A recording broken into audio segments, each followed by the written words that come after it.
ਜੀ ਆਇਆਂ ਨੂੰ ਖੁਸ਼ਾਮਦੀਦ। ਤੁਸੀਂ ਤੇ ਤੁਹਾਡਾ ਪਰਿਵਾਰ ਹਰਦਮ ਰਹੇ ਸਿਹਤਯਾਬ, ਇਸੇ ਦੁਆ ਦੇ ਨਾਲ ਲੈ ਹਾਜ਼ਰ ਹਾਂ ਮੈਂ ਪੀਟੀਸੀ ਨਿਊਜ਼ ਦਾ ਖਾਸ ਉਪਰਾਲਾ ਡਾਕਟਰ ਸਪੀਕ, ਜਿਸ ਵਿੱਚ ਵੱਖ-ਵੱਖ ਬਿਮਾਰੀਆਂ ਬਾਰੇ ਮੈਂ ਕਰਦਾ ਹਾਂ ਚਰਚਾ ਵੱਖ-ਵੱਖ ਡਾਕਟਰਸ ਦੇ ਨਾਲ, ਤਾਂ ਜੋ ਸਹੀ ਸਮੇਂ ਤੇ ਮਿਲ ਸਕੇ ਤੁਹਾਨੂੰ ਸਹੀ ਸਲਾਹ। ਤੇ ਅੱਜ ਦਾ ਸਾਡਾ ਵਿਸ਼ਾ ਹੈ ਲੇਜ਼ਰ ਸਰਜਰੀ, ਜਿਸ ਬਾਰੇ ਗੱਲ ਕਰਨ ਲਈ ਸਾਡੇ ਨਾਲ NHS ਹਸਪੀਟਲ ਜਲੰਧਰ ਤੋਂ ਨੇ laparoscopic and laser surgeon doctor Narinder Paul ਅਤੇ senior urologist doctor Satinder Aggarwal. Doctor ਸਾਹਿਬ, ਤੁਹਾਡੇ ਦੋਵਾਂ ਦਾ ਬਹੁਤ-ਬਹੁਤ ਸਵਾਗਤ ਹੈ ਜੀ। Thank you. ਅੱਛਾ ਡਾਕਟਰ ਸਾਹਿਬ, ਅੱਜ ਦਾ ਜਿਹੜਾ ਵਿਸ਼ਾ ਹੈ ਲੇਜ਼ਰ ਸਰਜਰੀ, ਉਹਦੇ ਬਾਰੇ ਮੈਨੂੰ ਲੱਗਦਾ ਹੈ ਕਿ ਜੋ ਸਾਡੇ ਵਿਊਅਰਸ ਨੇ ਉਹਨਾਂ ਦੇ ਮਨਾਂ ਵਿੱਚ ਵੀ ਬਹੁਤ ਸਾਰੇ ਸਵਾਲ ਹੋਣਗੇ, ਕੁਝ ਸਵਾਲ ਸਾਡੇ ਤੱਕ ਪਹੁੰਚੇ ਵੀ ਨੇ, ਤੇ ਉਹ ਅੱਜ ਚਾਹਾਂਗੇ ਕਿ ਉਸ ਦਾ ਤੁਸੀਂ ਵਿਸਤਾਰਪੂਰਵਕ ਡਿਟੇਲ 'ਚ ਜਵਾਬ ਦਿਓ। ਸਭ ਤੋਂ ਪਹਿਲੇ ਤਾਂ ਡਾਕਟਰ ਨਰਿੰਦਰ, ਤੁਹਾਡੇ ਤੋਂ ਜਾਣਨਾ ਚਾਹਾਂਗਾ ਕਿ ਬੇਸਿਕਲੀ ਲੇਜ਼ਰ ਸਰਜਰੀ ਦੀ ਜੇ ਗੱਲ ਕਰੀਏ, ਆਮ ਜ਼ਬਾਨ 'ਚ ਕਹਿਣਾ ਹੋਵੇ, ਲੇਜ਼ਰ ਸਰਜਰੀ ਹੈ ਕੀ ਤੇ ਕਿਵੇਂ ਉਪਯੋਗੀ ਹੁੰਦੀ ਹੈ? ਨਿਖਿਲ ਜੀ, ਜੋ ਲੇਜ਼ਰ ਹੈ ਇਹ ਹੈਗੀ ਹੈ ਕਿ light amplification by stimulated emission of radiation. ਇਹਦਾ ਮਤਲਬ ਇਹ ਹੈ ਕਿ ਇਹ ਇੱਕ ਤਰ੍ਹਾਂ ਦਾ ਲਾਈਟ ਸੋਰਸ ਹੈ, ਜਿੱਦਾਂ ਬਲਬ ਦੀ ਲਾਈਟ ਹੁੰਦੀ ਹੈ ਉਸੇ ਤਰ੍ਹਾਂ ਦਾ ਇਹ ਵੀ ਇੱਕ ਲਾਈਟ ਹੈ, ਪਰ ਕਿਉਂਕਿ ਇਹਦੀ ਲਾਈਟ ਹਰ ਪਾਸੇ ਨੂੰ ਨਹੀਂ ਜਾ ਰਹੀ, ਇੱਕ ਪਾਸੇ ਨੂੰ ਕੇਂਦਰਿਤ ਹੈ, ਬਹੁਤ ਐਕੂਰੇਟ ਹੈ ਔਰ ਫੋਕਸਡ ਹੈ, ਤੇ ਉਹਦੀ ਜੋ ਇੰਟੈਂਸਿਟੀ ਹੈ ਉਹ ਬਹੁਤ ਜ਼ਿਆਦਾ ਹੈ। ਇਸ ਚੀਜ਼ ਨੂੰ ਯੂਜ਼ ਕਰਕੇ ਜੋ ਤੁਸੀਂ ਸਰਜਰੀਜ਼ ਕਰਦੇ ਹੋ ਉਹਨੂੰ ਲੇਜ਼ਰ ਸਰਜਰੀਜ਼ ਕਹਿੰਦੇ ਆ। ਲੇਜ਼ਰਸ ਕਾਫੀ ਟਾਈਮ ਤੋਂ ਕਾਫੀ ਸਾਰੀ ਫੀਲਡ ਦੇ ਵਿੱਚ ਯੂਜ਼ ਹੁੰਦੇ ਜਾ ਰਹੇ ਆ, ਨਾ ਸਿਰਫ ਮੈਡੀਕਲ ਪਰ ਹੋਰ ਵੀ ਬਹੁਤ ਸਾਰੀ ਫੀਲਡ। ਲੇਕਿਨ ਜਦ ਤੋਂ ਇਹ ਮੈਡੀਕਲ ਫੀਲਡ ਦੇ ਵੀ ਯੂਜ਼ ਹੋਣਾ ਸ਼ੁਰੂ ਹੋਏ ਹੈ, ਇਸ ਟਾਈਮ ਤੇ ਕੋਈ ਵੀ ਮੈਡੀਕਲ ਦੀ ਇੱਦਾਂ ਦੀ ਬ੍ਰਾਂਚ ਨਹੀਂ ਹੋਊਗੀ ਜਿੱਥੇ ਲੇਜ਼ਰ ਦਾ ਯੂਜ਼ ਨਹੀਂ ਹੋ ਰਿਹਾ। ਲੇਜ਼ਰਸ ਦੇ ਨਾਲ ਤੁਸੀਂ ਜੋ ਸਰਜਰੀ ਕਰਦੇ ਹੋ ਉਹ ਬਹੁਤ ਐਕੂਰੇਟ, ਬਹੁਤ ਸੇਫ, ਔਰ ਉਹਦਾ ਲੇਟਰਲ ਡੈਮੇਜ ਯਾਨੀ ਕਿ ਉਹਦਾ ਨਾਲ ਦੇ ਟਿਸ਼ੂਜ਼ ਤੇ ਡੈਮੇਜ ਨਹੀਂ ਹੁੰਦਾ। ਇਹਦੇ ਡਾਕਟਰ ਸਤਿੰਦਰ, ਥੋੜ੍ਹਾ ਜਿਹਾ ਹੋਰ ਡਿਟੇਲ 'ਚ ਤੁਹਾਡੇ ਤੋਂ ਜਾਣਨਾ ਚਾਹਾਂਗਾ ਕਿ ਲੇਜ਼ਰ ਸਰਜਰੀ ਦੇ ਜੇ ਆਮ ਜਨਤਾ ਨੂੰ ਸਮਝਾਉਣੇ ਹੋਣ, ਕਿਉਂਕਿ ਕਈ ਗੁਰੇਜ਼ ਵੀ ਕਰਦੇ ਨੇ ਇਹਦੇ ਤੋਂ, ਬਿਲਕੁਲ ਫਾਇਦੇ ਜਿਹੜੇ ਨੇ ਪੇਸ਼ੈਂਟ ਦੇ ਲਿਹਾਜ਼ ਨਾਲ, ਉਹਨੂੰ ਮਰੀਜ਼ ਦੇ ਲਿਹਾਜ਼ ਨਾਲ ਕੀ ਫਾਇਦੇ ਨੇ? ਲੇਜ਼ਰ ਸਰਜਰੀ ਜਿਵੇਂ ਡਾਕਟਰ ਨਰਿੰਦਰ ਨੇ ਦੱਸਿਆ ਇੱਕ એનર્ਜੀ ਸੋਰਸ ਹੈ। એનર્ਜੀ ਸੋਰਸ ਹੈ, ਬੜਾ ਸਟੀਕ ਹੈ। ਇਸ ਦੇ ਨਾਲ ਜਿਹੜੀ ਵੀ ਸਰਜਰੀ ਕਰਨੀ ਹੈ, ਜੋ ਕੱਟ ਲਗਾਉਣਾ ਹੈ, ਜੋ ਵੀ ਸਰਜਰੀ ਕਰਨੀ ਹੈ ਜਿਸ ਵੀ ਪਾਰਟ ਤੇ, ਉਹ ਬੜੀ ਹੀ ਸਟੀਕ ਸਰਜਰੀ ਕਰ ਸਕਦੇ ਹਾਂ। ਇਸ ਦੇ ਨਾਲ ਜਿਹੜਾ ਇਹ ਲੇਜ਼ਰ ਸਰਜਰੀ ਜਿਹੜਾ ਫਾਈਬਰ ਹੈ ਜਿਸ ਦੇ ਥਰੂ ਲੇਜ਼ਰ ਜਾਂਦੀ ਹੈ ਉਹ ਬੜਾ ਹੀ ਪਤਲਾ ਹੁੰਦਾ ਹੈ। ਇਸ ਕਰਕੇ ਜਿਹੜੀ ਵੀ ਸਾਡੀ ਸਰਜਰੀ ਹੈ ਉਹ ਕੀ ਹੋਲ ਸਰਜਰੀ ਬੜੀ ਹੀ ਆਸਾਨੀ ਨਾਲ ਹੋ ਸਕਦੀ ਹੈ। ਪਲੱਸ ਜਿਹੜੇ ਸਾਡੇ ਦੂਰਬੀਨ ਹੈ, ਸਕੋਪਸ ਹੈ, ਜਿਹੜੇ ਫਲੈਕਸੀਬਲ ਸਕੋਪਸ ਹੁੰਦੇ ਨੇ ਜਿਹੜੇ ਕਿ ਮੁੜ ਸਕਦੇ ਨੇ, ਉਹਨਾਂ ਦੇ ਥਰੂ ਵੀ ਲੇਜ਼ਰ ਫਾਈਬਰ ਚਲਾ ਜਾਂਦਾ ਹੈ, ਜਿਸ ਦੇ ਨਾਲ ਕੁਝ ਸਰਜਰੀ ਐਸੀਆਂ ਵੀ ਨੇ ਜਿਨ੍ਹਾਂ ਵਿੱਚ ਕੱਟ ਲਗਾਉਣ ਦੀ ਜ਼ਰੂਰਤ ਹੀ ਨਹੀਂ ਪੈਂਦੀ ਹੈ। ਤਾਂ ਕੱਟ ਜਿਹੜਾ ਬੋਡੀ ਦੇ ਉੱਪਰ ਕੱਟ ਲੱਗ ਰਿਹਾ ਹੈ ਬਹੁਤ ਹੀ ਛੋਟਾ ਲੱਗ ਰਿਹਾ ਹੈ ਜਾਂ ਲੱਗ ਹੀ ਨਹੀਂ ਰਿਹਾ ਹੈ। ਇਸ ਕਰਕੇ ਮਰੀਜ਼ ਦੀ ਰਿਕਵਰੀ ਬਹੁਤ ਜਲਦੀ ਹੁੰਦੀ ਹੈ। ਮਰੀਜ਼ ਬੜੀ ਹੀ ਜਲਦੀ ਘਰ ਜਾ ਸਕਦਾ ਹੈ, ਆਪਣੀ ਫੈਮਿਲੀ ਵਿੱਚ ਜਾ ਸਕਦਾ ਹੈ। ਜਿਹੜਾ ਉਹਦੇ ਆਪਣੀ ਜੋ ਵੀ ਆਫਿਸ ਵਰਕ ਹੈ, ਜੋ ਵੀ ਉਹਦੀ ਕੰਮਕਾਰ ਹੈ, ਜੋ ਵੀ ਉਹਨੇ ਪ੍ਰੋਫੈਸ਼ਨਲ ਡਿਊਟੀ ਜੁਆਇਨ ਕਰਨੀ ਹੈ, ਬੜੀ ਹੀ ਜਲਦੀ ਜੁਆਇਨ ਕਰ ਸਕਦਾ ਹੈ। ਕਿੰਨੀ ਕੁ ਦੇਰ 'ਚ ਸ਼ੁਰੂ ਕਰ ਸਕਦਾ? ਡਿਪੈਂਡਿੰਗ, ਵੈਸੇ ਸਰਜਰੀ 'ਤੇ ਡਿਪੈਂਡ ਕਰਦਾ ਹੈ, ਬਟ ਐਟ ਦੀ ਮੋਸਟ ਹਰ ਪੇਸ਼ੈਂਟ ਨੈਕਸਟ ਡੇ ਤਾਂ ਡਿਸਚਾਰਜ ਹੋ ਹੀ ਜਾਂਦਾ ਹੈ। ਯੂਰੋਲੋਜੀ ਹੋਏ, ਜਨਰਲ ਸਰਜਰੀ ਹੋਏ, ਜੋ ਡਾਕਟਰ ਸਾਹਿਬ ਕਰਦੇ ਨੇ, ਨੈਕਸਟ ਡੇ ਪੇਸ਼ੈਂਟ ਡਿਸਚਾਰਜ ਹੋ ਜਾਂਦਾ ਹੈ ਤੇ and he can resume his duty. ਉਸ ਤੋਂ ਇਲਾਵਾ ਬਲੀਡਿੰਗ ਬਹੁਤ ਘੱਟ ਹੈ, ਰਿਕਵਰੀ ਬਹੁਤ ਫਾਸਟ ਹੈ। ਜਿਹੜਾ ਪੇਸ਼ੈਂਟ ਨੂੰ ਜੋ ਵੀ ਹਸਪੀਟਲ ਸਟੇ ਘੱਟ ਗਿਆ ਹੈ, ਪੇਨ ਬਹੁਤ ਘੱਟ ਹੁੰਦਾ ਹੈ। ਜਿਹੜਾ ਫੋਲੋਅਪ ਲਈ ਪੇਸ਼ੈਂਟ ਨੇ ਆਉਣਾ ਹੈ, ਜੋ ਮੈਡੀਕੇਸ਼ਨ ਚੱਲਣੀ ਹੈ, ਕਿਉਂਕਿ ਇਨਸੀਜਨ ਘੱਟ ਹੈ, ਐਂਟੀਬਾਇਓਟਿਕਸ, ਪੇਨ ਕਿਲਰ, ਉਹਨਾਂ ਦੀ ਰਿਕੁਆਇਰਮੈਂਟ ਬਹੁਤ ਥੋੜ੍ਹੀ ਹੁੰਦੀ ਹੈ। ਤਾਂ ਇਹਨਾਂ ਗੱਲਾਂ ਕਰਕੇ ਲੇਜ਼ਰ ਦੇ ਬਹੁਤ ਫਾਇਦੇ ਹਨ। ਅੱਛਾ, ਇੱਥੇ ਡਾਕਟਰ ਨਰਿੰਦਰ ਜਾਣਨਾ ਚਾਹਾਂਗਾ ਕਿ ਪਹਿਲੇ ਤਾਂ ਵੈਰੀਕੋਜ਼ ਵੇਨਸ ਜੋ ਨਾੜੀਆਂ ਹੁੰਦੀਆਂ ਨੇ ਉਹ ਕਿਹੜੀਆਂ ਹੁੰਦੀਆਂ ਨੇ, ਤੇ ਇਹਦੇ ਵਿੱਚ ਜਿਹੜੀ ਲੇਜ਼ਰ ਸਰਜਰੀ ਹੈ ਉਹ ਕਿਵੇਂ ਉਪਯੋਗੀ ਹੁੰਦੀ ਹੈ? ਨਿਖਿਲ ਜੀ, ਦੇਖੋ, ਆਮ ਪੋਪੂਲੇਸ਼ਨ ਦੇ ਵਿੱਚ ਵੀ ਅਗਰ ਤੁਸੀਂ ਨਾਰਮਲੀ ਵੀ ਦੇਖੋਗੇ 25 ਤੋਂ 30% ਲੋਕ ਹੈ ਜਿਨ੍ਹਾਂ ਨੂੰ ਆਪਣੀ ਲੈਗਸ ਦੀ ਵੇਨਸ ਨਜ਼ਰ ਆਉਂਦੀਆਂ ਨੇ, ਜਿਹੜੀ ਸੁੱਜੀਆਂ ਹੋਈਆਂ ਵੇਨਸ ਹੈ, ਕਾਫੀ ਕਾਮਨ ਚੀਜ਼ ਹੈ। ਇਸ ਨੂੰ ਵੈਰੀਕੋਜ਼ ਕਹਿੰਦੇ ਆ, ਜਦ ਉਹ ਨਾਰਮਲ ਤੋਂ ਜ਼ਿਆਦਾ ਸੁੱਜੀਆਂ ਨਜ਼ਰ ਆਉਂਦੀਆਂ। ਕਾਫੀ ਕੇਸਿਸ ਦੇ ਵਿੱਚ ਇਹ ਜੋ ਵੇਨਸ ਜੋ ਸੁੱਜੀਆਂ ਹੋਈਆਂ ਨੇ ਇਹ ਕੋਈ ਪ੍ਰੋਬਲਮ ਨਹੀਂ ਦੇ ਰਹੀਆਂ ਹੁੰਦੀਆਂ, ਬੰਦਾ ਆਪਣਾ ਨਾਰਮਲ ਕੰਮ ਕਰ ਰਹੇ ਹੁੰਦੇ। ਕੁਝ ਕੇਸਿਸ ਦੇ ਵਿੱਚ ਇਹ ਵਾਲੀ ਜੋ ਵੇਨਸ ਹੈ ਇਹ ਪ੍ਰੋਬਲਮੈਟਿਕ ਹੋ ਜਾਂਦੀਆਂ, ਯਾਨੀ ਇਹ ਆਪਣੀ ਕੰਪਲਿਕੇਸ਼ਨਸ ਦਿਖਾਉਣ ਲੱਗ ਜਾਂਦੀਆਂ, ਔਰ ਉਹਦਾ ਮੇਨ ਕਾਰਨ ਇਹ ਹੈ ਕਿ ਬਲੱਡ ਜੋ ਹੈ ਉਹ ਲੱਤਾਂ ਦੇ ਵਿੱਚ ਇੱਕ ਜਗ੍ਹਾ 'ਤੇ ਰੁਕ ਜਾਂਦਾ ਹੈ, ਵਾਪਸ ਨਹੀਂ ਜਾ ਪਾਉਂਦਾ ਪੂਰਾ, ਅਤੇ ਇਸ ਕਰਕੇ ਜੋ ਲੋਅਰ ਲਿੰਬਸ ਹੈ, ਜੋ ਆਪਣੀ ਲੈਗਸ ਹੈ, ਇਹਨਾਂ ਦੇ ਵਿੱਚ ਵੀਨਸ ਹਾਈਪਰਟੈਂਸ਼ਨ ਯਾਨੀ ਕਿ ਵੇਨਸ ਦਾ ਜੋ ਪ੍ਰੈਸ਼ਰ ਹੈ ਉਹ ਵੱਧ ਜਾਂਦਾ ਹੈ। ਉਹ ਅੱਗੇ ਕੰਪਲਿਕੇਸ਼ਨ ਹੋ ਕੇ ਅਲੱਗ-ਅਲੱਗ ਚੀਜ਼ਾਂ 'ਤੇ ਉਹ ਇੱਕ ਤਰ੍ਹਾਂ ਨਾਲ ਸ਼ੋ ਹੁੰਦਾ ਹੈ, ਜਿੱਦਾਂ ਕੁਝ ਪੇਸ਼ੈਂਟ ਦੇ ਵਿੱਚ ਤੁਹਾਨੂੰ ਲੈਗਸ ਦੇ ਉੱਤੇ ਡਿਸਕਲਰੇਸ਼ਨ ਯਾਨੀ ਬਲੈਕਿਸ਼ ਡਿਸਕਲਰੇਸ਼ਨ ਹੋ ਜਾਂਦੀ, ਕਾਲਾ ਰੰਗ ਪੈਣ ਲੱਗ ਜਾਂਦਾ ਲੱਤਾਂ ਦਾ। ਕੁਝ ਪੇਸ਼ੈਂਟ ਨੂੰ ਅਲਸਰੇਸ਼ਨ ਹੋ ਜਾਂਦੀ ਹੈ, ਵੱਡੇ ਵੱਡੇ ਜ਼ਖਮ ਬਣਨ ਲੱਗ ਜਾਂਦੇ ਆ। ਇਹ ਉਹ ਪੇਸ਼ੈਂਟ ਹੈ ਜਿਨ੍ਹਾਂ ਦੇ ਵਿੱਚ ਫਿਰ ਸਾਨੂੰ ਇਹਦਾ ਕੋਈ ਨਾ ਕੋਈ ਇਲਾਜ ਕਰਨਾ ਪੈਂਦਾ। ਹੁਣ ਅਸੀਂ ਲੇਜ਼ਰ ਦੀ ਗੱਲ ਕਰ ਰਹੇ ਹਾਂ। ਪਹਿਲੇ ਜਦ ਇਹ ਵੈਰੀਕੋਜ਼ ਵੇਨਸ ਕਦੇ ਇਸ ਪੇਸ਼ੈਂਟ ਡਾਕਟਰ ਕੋਲ ਜਾਂਦਾ ਸੀਗਾ ਤੇ ਉਹਦੀ ਆਪਰੇਸ਼ਨ ਦੇ ਲਈ ਉਹਨੂੰ ਉਹ ਨਾੜ ਪੂਰੀ ਖੋਲ੍ਹਣੀ ਪੈਂਦੀ ਸੀਗੀ, ਫਿਰ ਉਹਨੂੰ ਵਿੱਚ ਕੱਟਣਾ ਜਾਂ ਉਹਨੂੰ ਕੱਢਣਾ ਪੈਂਦਾ ਸੀਗਾ। ਵਿਦ ਟਾਈਮ, ਕਿਉਂਕਿ ਦੇਖੋ ਹੁਣ ਹਰ ਇੱਕ ਫੀਲਡ ਦੇ ਵਿੱਚ ਜਿੱਥੇ ਵੀ ਸਰਜਰੀਜ਼ ਜਿੰਨੀਆਂ ਵੀ ਹੋ ਰਹੀਆਂ ਨੇ, ਜੋ ਮੇਨ ਮੋਟਿਵ ਇਸ ਟਾਈਮ ਤੇ ਜੋ ਹੈਗਾ ਹੈ ਕਿ ਪੇਸ਼ੈਂਟ ਨੂੰ ਘੱਟ ਤੋਂ ਘੱਟ ਕੱਟ ਦਿੱਤਾ ਜਾਏ, ਘੱਟ ਤੋਂ ਘੱਟ ਇਨਸੀਜਨ, ਘੱਟ ਤੋਂ ਘੱਟ ਉਹਨੂੰ ਟਾਈਮ ਹਸਪੀਟਲ ਰਹਿਣਾ ਪਵੇ ਇਸ ਔਰ ਉਹਨੂੰ ਕੰਫਰਟੇਬਲ ਰਵੇ, ਯਾਨੀ ਉਹਦਾ ਸਰਜੀਕਲ ਐਕਸਪੀਰੀਅੰਸ ਜੋ ਹੈ ਉਹ ਅੱਛਾ ਹੋਵੇ। ਇਸ ਕਰਕੇ ਲੇਜ਼ਰਸ ਜਦ ਇਹਦੇ ਵਿੱਚ ਯੂਜ਼ ਹੋਣ ਲੱਗੇ ਹੈ, ਹੁਣ ਇਹ ਕਾਫੀ ਸਾਲਾਂ ਤੋਂ ਲੇਜ਼ਰ ਵੈਰੀਕੋਜ਼ ਵੇਨ ਦੇ ਵਿੱਚ ਯੂਜ਼ ਹੁੰਦੇ ਆ, ਤੇ ਇਹਦੇ ਵਿੱਚ ਜੋ ਨਾੜੀਆਂ ਸੁੱਜ ਗਈਆਂ ਨੇ, ਜੋ ਖਰਾਬ ਹੋ ਗਈਆਂ ਨੇ, ਉਹਨਾਂ ਨੂੰ ਵਿਦ ਲੇਜ਼ਰ ਦੀ ਹੈਲਪ ਦੇ ਨਾਲ, ਜੋ ਕਿ ਡਾਕਟਰ ਸਾਹਿਬ ਕਹਿ ਰਹੇ ਸੀ ਫਾਈਬਰ ਯੂਜ਼ ਕਰਦੇ ਆ, ਉਸ ਤਰ੍ਹਾਂ ਦੇ ਫਾਈਬਰਸ ਨੂੰ ਉਹਦੇ ਵਿੱਚ ਪਾ ਕੇ ਤੇ ਉਹ ਲੇਜ਼ਰ ਦੀ ਜੋ ਵੈਰੀਕੋਜ਼ ਦੀ ਨਾੜੀਆਂ ਨੇ, ਜੋ ਸੁੱਜੀਆਂ ਹੋਈਆਂ ਨਾੜੀਆਂ ਨੇ, ਉਹਨਾਂ ਨੂੰ ਅਸੀਂ ਐਬਲੇਟ ਜਾਂ ਫਿਰ ਉਹਨਾਂ ਨੂੰ ਜਲਾ ਦਿੰਦੇ ਆ ਜਾਂ ਉਹਨਾਂ ਨੂੰ ਡਿਸਟਰੋਏ ਕਰ ਦਿੰਦੇ ਆ, ਜਾਂ ਉਹ ਉਹਨਾਂ ਦੇ ਵਿੱਚ ਇੱਦਾਂ ਦੀ ਚੇਂਜਸ ਲੈ ਆਉਂਦੇ ਆ ਕਿ ਟਾਈਮ ਦੇ ਨਾਲ ਉਹ ਆਪਣੇ ਆਪ ਖਤਮ ਹੋ ਜਾਂਦੀਆਂ। ਇਸ ਚੀਜ਼ ਦਾ ਜੋ ਫਾਇਦਾ ਹੈ ਉਹ ਹੁਣ ਇਸ ਟਾਈਮ ਤੇ ਇੰਨਾ ਜ਼ਿਆਦਾ ਆਸਾਨ ਹੋ ਗਿਆ ਹੈ ਪੇਸ਼ੈਂਟ ਵਾਸਤੇ ਸਰਜਰੀ ਕਰਾਉਣਾ ਕਿ ਅੱਜ ਸਰਜਰੀ ਕਰਾ ਕੇ ਉਹ ਸ਼ਾਮ ਨੂੰ ਜਾਂ ਅਗਲੇ ਦਿਨ ਘਰ ਵਾਪਸ ਜਾ ਸਕਦਾ ਹੈ ਔਰ ਉਹਨੂੰ ਬਹੁਤ ਦੇਰ ਤੱਕ ਆਪਣੇ ਕੰਮ ਤੋਂ ਦੂਰ ਨਹੀਂ ਰਹਿਣਾ ਪੈਂਦਾ। ਕਿਉਂਕਿ ਜ਼ਿਆਦਾਤਰ ਲੋਕਾਂ ਦੇ ਵਿੱਚ ਜਿਨ੍ਹਾਂ 'ਚ ਵੈਰੀਕੋਜ਼ ਹੁੰਦੀ ਹੈ, ਜਿਨ੍ਹਾਂ 'ਚ ਇਹ ਨਾੜੀਆਂ ਦੀ ਪ੍ਰੋਬਲਮ ਹੁੰਦੀ ਹੈ, ਉਹ ਇਹੋ ਜਿਹੇ ਕੰਮ ਦੇ ਵਿੱਚ ਹੁੰਦੇ ਆ ਜਿਹਦੇ 'ਚ ਖੜੇ ਰਹਿਣਾ ਪੈਂਦਾ, ਕਿਉਂਕਿ ਇਹ ਉਹਦਾ ਮੇਨ ਕਾਰਨ ਵੀ ਹੈ। ਅਗਰ ਇਹੋ ਜਿਹੇ ਪੇਸ਼ੈਂਟ ਨੂੰ ਆਪਣੇ ਕੰਮ ਤੇ ਵਾਪਸ ਜਾਣ ਨੂੰ ਜਲਦੀ ਮਿਲ ਜਾਂਦਾ ਹੈ ਤੇ ਇਹ ਉਹਦੇ ਲਈ ਸਭ ਤੋਂ ਅੱਛੀ ਚੀਜ਼ ਹੈ। ਤੇ ਲੇਜ਼ਰ ਦੇ ਨਾਲ ਅਸੀਂ ਵੈਰੀਕੋਜ਼ ਨੂੰ ਕਾਫੀ ਹੱਦ ਤੱਕ, ਅਗਰ ਬਹੁਤ ਹੀ ਐਡਵਾਂਸ ਡਿਜ਼ੀਜ਼ ਹੈ ਜਿਹਦੇ ਵਿੱਚ ਕਿ ਤੁਸੀਂ ਬਹੁਤ ਹੀ ਨਾੜੀਆਂ ਸੁੱਜ ਗਈਆਂ ਜਾਂ ਬਹੁਤ ਹੋ ਗਿਆ, ਉਹਦੇ ਵਿੱਚ ਤੁਸੀਂ ਹੈਲਪ ਲੈਂਦੇ ਹੋ ਥੋੜੀ ਬਹੁਤ open surgery the, Verna most of the cases ਦੇ ਵਿੱਚ ਅੱਜ ਦੀ ਡੇਟ ਤੇ ਤੁਸੀਂ ਲੇਜ਼ਰ ਦੇ ਨਾਲ ਹੀ ਕਰਦੇ ਹੋ ਔਰ ਇਹ ਉਹਦਾ ਇੱਕ ਸਭ ਤੋਂ ਅੱਛਾ ਟ੍ਰੀਟਮੈਂਟ ਬਣ ਚੁੱਕਿਆ ਹੈ।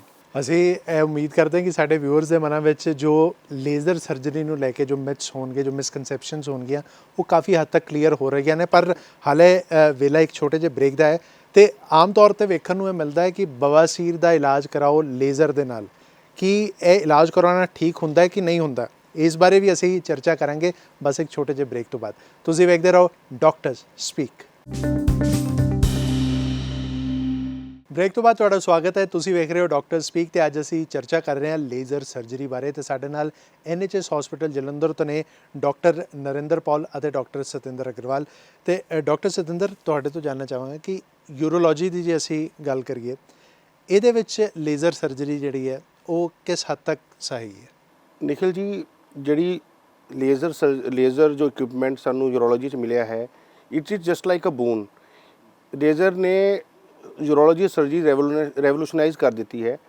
ਦੋ ਮੇਨ ਜੋ ਕਾਮਨ ਪ੍ਰੋਬਲਮ ਯੂਰੋਲੋਜੀਕਲ ਪ੍ਰੋਬਲਮਸ ਹੈ, ਇੱਕ ਹੈ ਕਿਡਨੀ ਸਟੋਨ। ਆਪਾਂ ਸਾਰੇ ਸਰੋਤਾਗਣ ਨੂੰ ਪਤਾ ਹੋਏਗਾ, ਕਿਸੇ ਨਾ ਕਿਸੇ ਨੇ ਕਦੇ ਨਾ ਕਦੇ ਸਫਰ ਕੀਤਾ ਹੋਏਗਾ। ਪਲੱਸ ਦੂਸਰੀ ਪ੍ਰੋਬਲਮ ਹੈ ਗਦੂਦਾ ਦੀ ਜਾਂ ਪ੍ਰੋਸਟੇਟ ਦੀ। ਇਹ ਬੜੀ ਹੀ ਕਾਮਨ ਪ੍ਰੋਬਲਮ ਹੈ ਜਿਸ ਦੇ ਨਾਲ ਮਰੀਜ਼ਾਂ ਨੂੰ ਦੋ ਚਾਰ ਹੋਣਾ ਪੈਂਦਾ ਹੈ। ਇਹ ਦੋਨੋਂ ਹੀ ਸਰਜਰੀ ਜੋ ਹੈ ਰੈਵੋਲੂਸ਼ਨਾਈਜ਼ ਹੋ ਗਈਆਂ ਨੇ ਲੇਜ਼ਰ ਆਉਣ ਤੋਂ ਬਾਅਦ। ਕਿਸ ਤਰ੍ਹਾਂ? ਪਹਿਲਾਂ ਜੇ ਆਪਾਂ ਗੱਲ ਕਰੀਏ ਪ੍ਰੋਸਟੇਟ ਸਰਜਰੀ ਦੀ, ਪ੍ਰੋਸਟੇਟ ਗਲੈਂਡ ਇੱਕ ਆਮ ਹਿੱਸਾ ਹੈ ਸਰੀਰ ਦਾ ਜਿਸ ਦਾ ਉਮਰ ਦੇ ਨਾਲ ਸਾਈਜ਼ ਵੱਧ ਜਾਂਦਾ ਹੈ। ਉਸ ਦਾ ਸਾਈਜ਼ ਵਧਣ ਦੇ ਨਾਲ ਪਿਸ਼ਾਬ ਦੀ ਰੁਕਾਵਟ ਦੀ ਸਮੱਸਿਆ ਆਉਂਦੀ ਹੈ। ਕਨਵੈਨਸ਼ਨਲੀ ਜਿਹੜੀ ਸਰਜਰੀ ਹੁੰਦੀ ਹੈ, ਜਿਹੜੀ ਪਹਿਲਾਂ ਚੀਰੇ ਵਾਲੀ ਸਰਜਰੀ ਸੀ ਉਹ ਬੰਦ ਹੋ ਗਈ ਹੈ। ਹੁਣ ਸਰਜਰੀ ਦੂਰਬੀਨ ਦੇ ਨਾਲ ਹੁੰਦੀ ਹੈ, ਇਲੈਕਟ੍ਰੋਕੋਟਰੀ ਦੀ ਹੈਲਪ ਦੇ ਨਾਲ। ਜਿਹੜੀ ਇਲੈਕਟ੍ਰੋਕੋਟਰੀ ਦੇ ਨਾਲ ਸਰਜਰੀ ਕਰਦੇ ਹਾਂ ਉਸ ਦਾ ਨਾਮ ਹੈ TURP। ਉਸ ਦੇ ਵਿੱਚ ਬਲੱਡ ਲੋਸ ਜ਼ਿਆਦਾ ਹੁੰਦਾ ਹੈ ਅਤੇ TURP ਦੇ ਵਿੱਚ ਤੁਸੀਂ ਜਿਹੜਾ ਪ੍ਰੋਸਟੇਟ ਗਲੈਂਡ ਹੈ ਐਵਰੇਜ 80-90 ਗ੍ਰਾਮ ਜਾਂ ਮੈਕਸਿਮਮ 100 ਗ੍ਰਾਮ ਦਾ ਹੀ ਇੱਕ ਸੀਟਿੰਗ ਦੇ ਵਿੱਚ ਸੇਫਲੀ ਕਰ ਸਕਦੇ ਹੋ। ਪਲੱਸ ਜਿਹੜੇ ਇਹ ਪ੍ਰੋਬਲਮ 올ਡ ਏਜ ਦੀ ਹੈ, ਜ਼ਿਆਦਾਤਰ 올ਡ ਏਜ ਪੇਸ਼ੈਂਟ ਨੂੰ ਖੂਨ ਪਤਲਾ ਕਰਨ ਦੀ ਮੈਡੀਸਿਨ ਚੱਲ ਰਹੀ ਹੁੰਦੀ ਹੈ due to their heart condition. ਉਹਨਾਂ ਵਿੱਚ ਇਹ ਪ੍ਰੋਸੀਜਰ ਜੇ ਮੈਡੀਸਿਨ ਬੰਦ ਕਰਨੀ ਪਏ ਤਾਂ ਰਿਸਕੀ ਹੋ ਜਾਂਦਾ ਹੈ। ਹੁਣ ਜੇ ਆਪਾਂ ਇਹੀ ਪ੍ਰੋਸੀਜਰ ਲੇਜ਼ਰ ਦੇ ਨਾਲ ਕਰਦੇ ਹਾਂ ਜਿਸ ਨੂੰ ਹੋਲਿਪ ਕਹਿੰਦੇ ਨੇ, ਉਸ ਦੇ ਨਾਲ ਜਿਹੜੀ ਕਟਿੰਗ ਹੁੰਦੀ ਹੈ ਲੇਜ਼ਰ ਦੀ ਬੜੀ ਹੀ ਪ੍ਰੀਸਾਈਜ਼ ਹੁੰਦੀ ਹੈ, ਬਲੱਡ ਲੈਸ ਹੁੰਦੀ ਹੈ, ਬਲੀਡਿੰਗ ਬਹੁਤ ਹੀ ਮਿਨੀਮਲ ਹੁੰਦੀ ਹੈ, ਨਾ ਹੀ ਤੁਹਾਨੂੰ ਬਲੱਡ ਥਿਨਰ ਬੰਦ ਕਰਨ ਦੀ ਜ਼ਰੂਰਤ ਪੈਂਦੀ ਹੈ ਅਤੇ ਤੁਸੀਂ ਕੋਈ ਵੀ ਸਾਈਜ਼ ਦਾ ਪ੍ਰੋਸਟੇਟ ਗਲੈਂਡ ਇੱਕੋ ਸਿਟਿੰਗ ਦੇ ਵਿੱਚ ਆਪਰੇਟ ਕਰ ਸਕਦੇ ਹੋ ਅਤੇ ਪੇਸ਼ੈਂਟ ਨੈਕਸਟ ਡੇ ਆਪਣੇ ਘਰ ਜਾ ਸਕਦਾ ਹੈ। ਜਿਹੜੀ ਇਹ ਸਰਜਰੀ ਹੋ ਗਈ ਹੈ ਬਿਨਾਂ ਇਨਸੀਜਨ ਦੇ ਬਿਨਾਂ ਸਟਿਚ ਦੇ same day next day patient ਆਪਣੇ ਘਰ ਚਲਾ ਜਾਂਦਾ ਹੈ। ਦੂਸਰੀ ਪ੍ਰੋਬਲਮ ਹੈ ਜਿਹੜੀ ਕਿਡਨੀ ਸਟੋਨ ਦੀ ਪ੍ਰੋਬਲਮ। ਕਿਡਨੀ ਸਟੋਨ ਦੇ ਲਈ ਜਿਹੜਾ ਆਪਰੇਟ ਹੁੰਦਾ ਹੈ, ਚੀਰੇ ਵਾਲਾ ਆਪਰੇਸ਼ਨ ਤਾਂ ਜਿਵੇਂ ਅੱਜ ਕੱਲ੍ਹ ਬੰਦ ਹੀ ਹੋ ਗਿਆ ਹੈ। ਜਿਹੜਾ ਦੂਰਬੀਨ ਵਾਲਾ ਆਪਰੇਸ਼ਨ ਹੁੰਦਾ ਹੈ ਉਹਨੂੰ ਕਹਿੰਦੇ ਨੇ PCNL, ਪਰਕੁਟੇਨੀਅਸ ਨੈਫਰੋਲਿਥੋਟਮੀ। ਉਸ ਦੇ ਵਿੱਚ ਪਿੱਠ ਦੇ ਵਿੱਚ 1 ਤੋਂ 1.5 ਸੈਂਟੀਮੀਟਰ ਦਾ ਸੁਰਾਖ ਕੀਤਾ ਜਾਂਦਾ ਹੈ, ਜਿਸ ਦੇ ਥਰੂ ਤੁਹਾਡੀ ਦੂਰਬੀਨ ਕਿਡਨੀ ਐਂਟਰ ਕਰਦੀ ਹੈ ਅਤੇ ਸਟੋਨ ਨੂੰ ਤੋੜਿਆ ਜਾਂਦਾ ਹੈ ਅਤੇ ਉਹਦੇ ਫਰੈਗਮੈਂਟਸ, ਸਟੋਨ ਦੇ ਟੁਕੜੇ ਬਾਹਰ ਕੱਢੇ ਜਾਂਦੇ ਨੇ। 1.5 ਸੈਂਟੀਮੀਟਰ ਦਾ ਮਿਨੀਮਮ ਇਨਸਿਜਨ ਤੁਹਾਡੀ ਕਿਡਨੀ ਦੇ ਵਿੱਚ ਲੱਗ ਰਿਹਾ ਹੈ, ਜਿਸ ਕਰਕੇ ਕਿਡਨੀ ਵਿੱਚ ਬਲੀਡਿੰਗ ਹੋ ਸਕਦੀ ਹੈ, ਇਨਫੈਕਸ਼ਨ ਦਾ ਰਿਸਕ ਹੈ, ਹੋਰ ਕੰਪਲਿਕੇਸ਼ਨ ਆਉਂਦੀਆਂ ਨੇ। ਲੇਜ਼ਰ ਕਰਕੇ ਪਹਿਲੀ ਗੱਲ ਤਾਂ ਤੁਹਾਡੇ ਨੀਚੋਂ ਯੂਰਿਨ ਪਾਈਪ ਦੇ ਰਸਤੇ ਤੋਂ ਹੀ ਫਲੈਕਸੀਬਲ ਦੂਰਬੀਨ ਕਿਡਨੀ ਤੱਕ ਪਹੁੰਚ ਜਾਂਦੀ ਹੈ, ਜਿਸ ਨੂੰ RERS ਕਹਿੰਦੇ ਨੇ, ਰਿਟਰੋਗ੍ਰੇਡ ਇੰਟਰਾਰੀਨਲ ਸਰਜਰੀ, ਜਿਸ ਦੇ ਵਿੱਚ ਤੁਹਾਨੂੰ ਕੋਈ ਵੀ ਕੱਟ ਲਗਾਉਣ ਦੀ ਜ਼ਰੂਰਤ ਹੀ ਨਹੀਂ ਪੈਂਦੀ ਹੈ। ਫਲੈਕਸੀਬਲ ਦੂਰਬੀਨ ਤੁਹਾਡੀ ਕਿਡਨੀ ਤੱਕ ਪਹੁੰਚ ਜਾਏਗੀ। ਜਿਸ ਵੀ ਕਿਡਨੀ ਦੇ ਹਿੱਸੇ ਵਿੱਚ ਸਟੋਨ ਹੈ ਉਸ ਨੂੰ ਲੇਜ਼ਰ ਦੇ ਨਾਲ ਚੂਰਾ ਕਰਕੇ ਬਾਹਰ ਕੱਢ ਦਿੱਤਾ ਜਾਏਗਾ। ਅਗਰ ਕੋਈ ਐਸਾ ਟੁਕੜਾ ਕਿਸੇ ਐਸੀ ਕਿਡਨੀ ਦੇ ਹਿੱਸੇ ਵਿੱਚ ਹੈ ਜਿੱਥੇ ਆਪਣੀ ਉਹ ਦੂਰਬੀਨ ਜਿਹੜੀ ਫਲੈਕਸੀਬਲ ਸਕੋਪ ਹੈ ਨਹੀਂ ਜਾ ਪਾ ਰਿਹਾ, ਬਿਲਕੁਲ ਹੀ ਇੱਕ ਨੀਡਲ ਸਾਈਜ਼ ਦੀ ਦੂਰਬੀਨ ਆਉਂਦੀ ਹੈ, ਉਹ ਤੁਹਾਡੀ ਪਿੱਠ 'ਚੋਂ ਜਾਏਗੀ, ਜਿਹਦਾ ਇਨਸੀਜਨ 1 ਤੋਂ 2 mm ਹੋਏਗਾ। ਪਹਿਲਾਂ ਇਨਸੀਜਨ ਸੀ 1.5 ਸੈਂਟੀਮੀਟਰ ਦਾ, ਹੁਣ ਆਪਾਂ ਗੱਲ ਕਰ ਰਹੇ ਹਾਂ MM ਦੀ। 1 ਤੋਂ 2 mm ਦਾ ਇਨਸੀਜਨ ਹੋਏਗਾ, ਉਹ ਇੱਕ ਨੀਡਲ ਜਾਏਗੀ, ਨੀਡਲ ਦੇ ਵਿੱਚੋਂ ਲੇਜ਼ਰ ਫਾਈਬਰ ਜਾਏਗਾ, ਸਟੋਨ ਨੂੰ ਫਰੈਗਮੈਂਟ ਕਰੇਗਾ, ਪੀਸ ਕਰੇਗਾ, ਤਾਂ ਸਾਰੇ ਪੀਸਿਸ ਨੂੰ ਸਕ ਕਰ ਲਿੱਤਾ ਜਾਏਗਾ। ਤਾਂ ਜਿਹੜੀ ਤੁਹਾਡੀ ਦੋਨੋਂ ਸਰਜਰੀ ਹੈ, ਕਿਡਨੀ ਸਟੋਨ ਅਤੇ ਪ੍ਰੋਸਟੇਟ ਦੀ ਸਰਜਰੀ, ਇਹ ਰੈਵੋਲੂਸ਼ਨਾਈਜ਼ ਹੋ ਗਈਆਂ ਨੇ।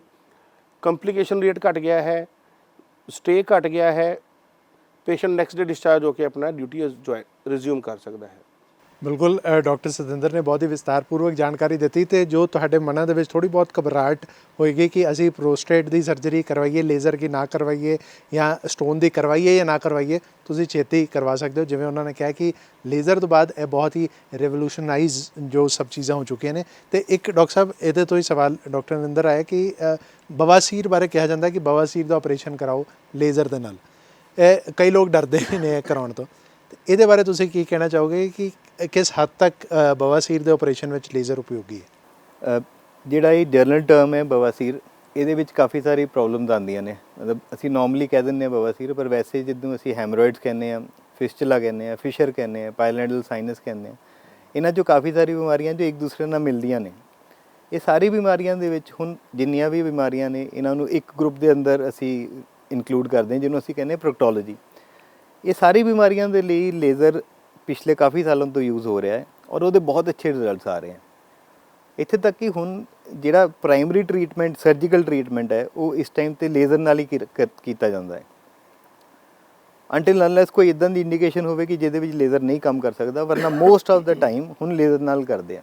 ਲੇਜ਼ਰ ਦੇ ਵਿੱਚ ਜਿੱਦਾਂ ਹੁਣ ਡਾਕਟਰ ਸਤਿੰਦਰ ਦੱਸ ਰਿਹਾ ਕਿ ਯੂਰੋਲੋਜੀ ਦੇ ਵਿੱਚ ਕਿੱਦਾਂ ਲੇਜ਼ਰ ਯੂਜ਼ ਹੁੰਦਾ ਹੈ, ਸਿਮਿਲਰਲੀ ਉਸੇ ਤਰ੍ਹਾਂ ਨਾਲ ਜੋ ਫਾਈਬਰਸ ਯੂਜ਼ ਹੁੰਦੇ ਆ, ਆਲਦੋ ਇਹ ਫਾਈਬਰ ਡਿਫਰੈਂਟ ਨੇ, ਜੋ ਉਹਨਾਂ ਦੇ ਫਾਈਬਰਸ ਹੈ ਡਿਫਰੈਂਟ ਹੈ, ਲੇਕਿਨ ਲੇਜ਼ਰ ਦੇ ਨਾਲ ਜਦ ਤੁਸੀਂ ਹੈਮਰੋਇਡਸ ਨੂੰ ਜਾਂ ਪਾਈਲਸ ਨੂੰ ਜਾਂ ਫਿਸਚੁਲਾ ਨੂੰ ਆਪਰੇਟ ਕਰਦੇ ਹੋ ਤੇ ਬਹੁਤ ਹੀ ਛੋਟਾ ਕੱਟ, ਜਾਂ ਫਿਰ ਕਈ ਵਾਰ ਬਿਲਕੁਲ ਕੱਟ ਲੱਗਦਾ ਹੀ ਨਹੀਂ ਹੈ। ਪਾਈਲਸ ਦੇ ਵਿੱਚ ਤਾਂ ਬਿਲਕੁਲ ਕੋਈ ਕੱਟ ਹੀ ਨਹੀਂ ਹੈ, ਕੋਈ ਕੱਟ ਨਹੀਂ ਹੈ, ਕੋਈ ਜ਼ਖਮ ਨਹੀਂ ਬਣਦਾ, ਕੋਈ ਡਰੈਸਿੰਗ ਦਾ ਚੱਕਰ ਨਹੀਂ ਹੈ ਕਿ ਤੁਹਾਨੂੰ ਬਾਅਦ 'ਚ ਡਰੈਸਿੰਗ ਕਰਾਉਣੀ ਹੈ। ਅਗਲੇ ਦਿਨ ਤੁਸੀਂ ਆਪਣੇ ਨੋਰਮਲ ਕੰਮ 'ਤੇ ਜਾ ਸਕਦੇ ਹੋ।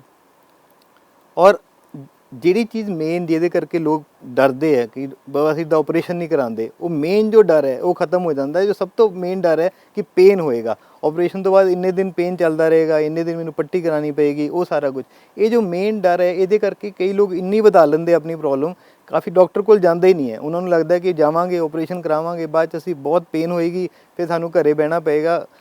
ਅਤੇ ਇਸ ਗੱਲ ਤੋਂ ਜਦ ਹੁਣ ਕਈ ਜਿਹੜੇ ਲੇਜ਼ਰ ਕਰਾ ਕੇ ਜਾ ਰਹੇ ਆ, ਉਹ ਬੜੇ ਹੈਪੀਲੀ ਇਸ ਗੱਲ ਨੂੰ ਹੁਣ ਉਹ ਬਾਕੀ ਲੋਕਾਂ ਨੂੰ ਵੀ ਦੱਸਦੇ ਜਾ ਕੇ ਕਿ ਕਿੰਨਾ ਅੱਛਾ ਹੋ ਗਿਆ ਹੈ।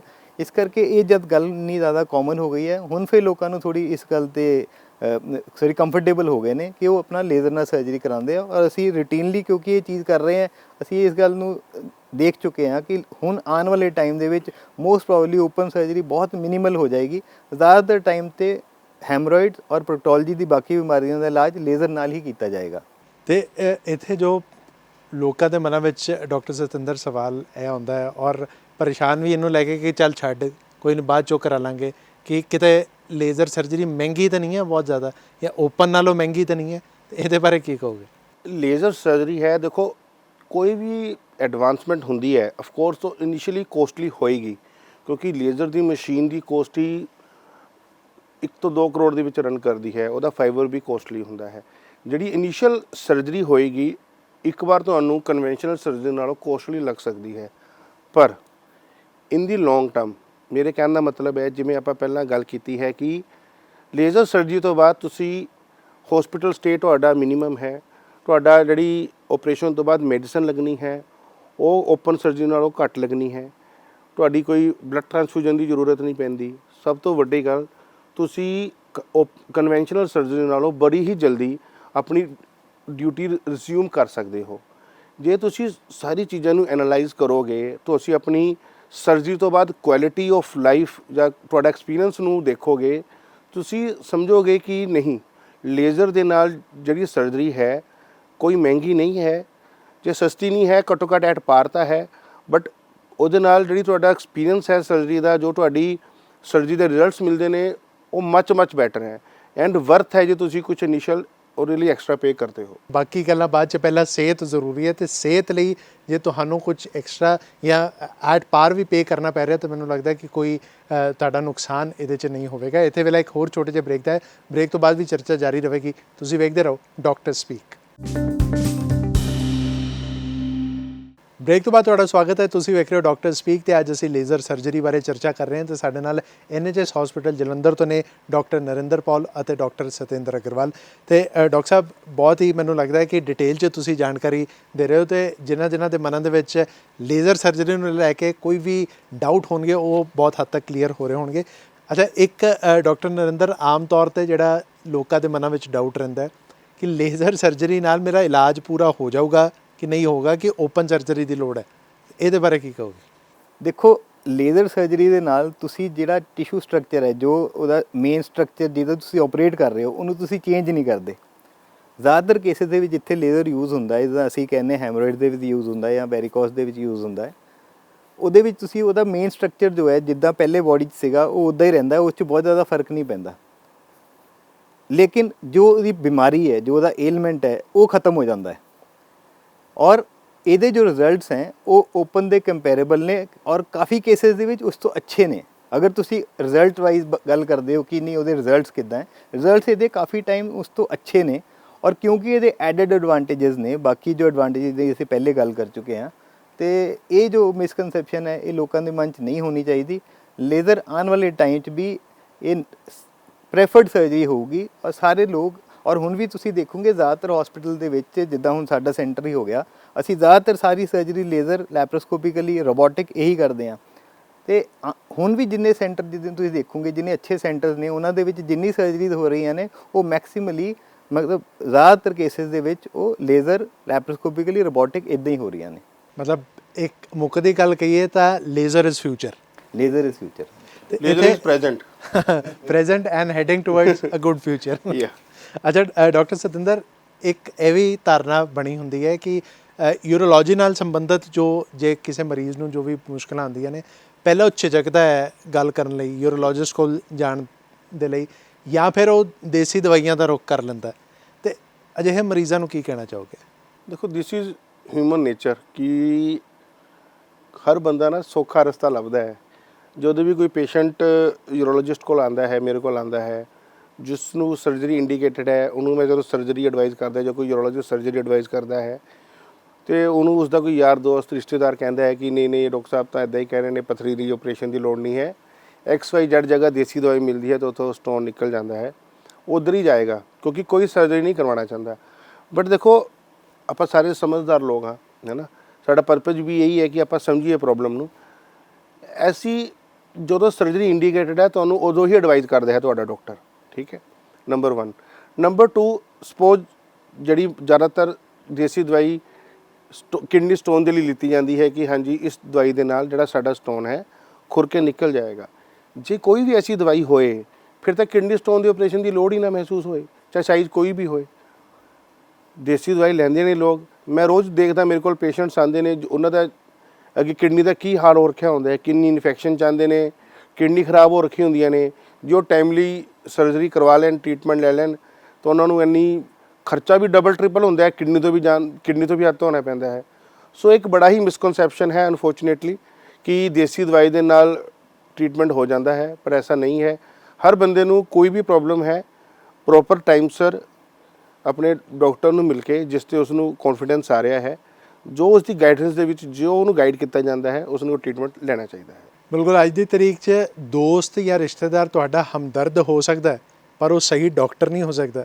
ਸਹੀ ਡਾਕਟਰ ਉਹੀ ਨੇ ਜਿਨ੍ਹਾਂ ਨੇ ਤੁਹਾਡਾ ਇਲਾਜ ਕਰਨਾ ਹੈ। ਤੇ ਇੱਥੇ ਡਾਕਟਰ ਨਰਿੰਦਰ ਜਾਣਨਾ ਚਾਹਾਂਗਾ ਕਿ ਤੁਸੀਂ, ਜਿਵੇਂ ਅਸੀਂ ਹੁਣੇ ਗੱਲ ਕੀਤੀ ਕਿ laser surgery is present and future, ਤੇ ਇਹਦੇ ਵਿੱਚ ਵੀ ਕੁਝ ਐਡਵਾਂਸਮੈਂਟਸ ਜਿਹੜੀਆਂ ਨੇ ਹੋ ਰਹੀਆਂ ਨੇ, ਕਿਉਂਕਿ NHS ਹਸਪੀਟਲ ਜਾਣਿਆ ਜਾਂਦਾ ਹੈ ਟੈਕਨੀਕਲ ਜੋ ਵੀ ਐਡਵਾਂਸਮੈਂਟ ਹੋ ਰਹੀ ਹੈ ਮੈਡੀਕਲ ਫਰਟਰਨਿਟੀ ਮੈਡੀਕਲ ਲਾਈਨ ਦੇ ਵਿੱਚ, ਉਹਨੂੰ ਸਭ ਤੋਂ ਪਹਿਲਾਂ ਇੰਟਰੋਡਿਊਸ ਕਰਨ ਲਈ।